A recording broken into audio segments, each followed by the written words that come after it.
بھارت میں کھیلے جا رہے انٹرنیشنل کرکٹ ورلڈ کپ میں نیوزی لینڈ کی کرکٹ ٹیم کی مشکلات میں اضافہ ہو گیا ہے۔ نیوزی لینڈ کے فاسٹ بولر مارٹ ہنری بھی انجرڈ کھلاڑیوں کی فہرست میں شامل ہو گئے ہیں۔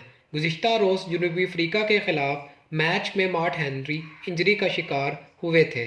مارٹ ہنری جنوبی افریقہ کے خلاف 5.3 اوورز ہی کرا سکے تھے، جبکہ ان کا اوور جیمی نیشم نے مکمل کیا تھا۔ واضح رہے لکی فرگسن، مارک چیپمین اور کین ولیمسن پہلے ہی انجری سے دوچار ہیں۔ پاکستان اور نیوزی لینڈ کے درمیان میچ ہفتے کو بنگلور میں کھیلا جائے گا۔ کیوی ٹیم کی مینجمنٹ پر امید ہے کھلاڑی جلد ہی فٹ ہو جائیں گے۔ بنگلور میں ہفتے کو پاکستان اور نیوزی لینڈ کے میچ کے دوران دوپہر میں بارش کی پیشن گوئی کی گئی ہے۔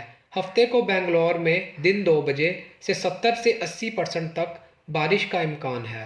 واضح رہے پاکستان کو نیوزی لینڈ کے خلاف ایک اچھے مارجن سے جیتنا بہت ضروری ہے۔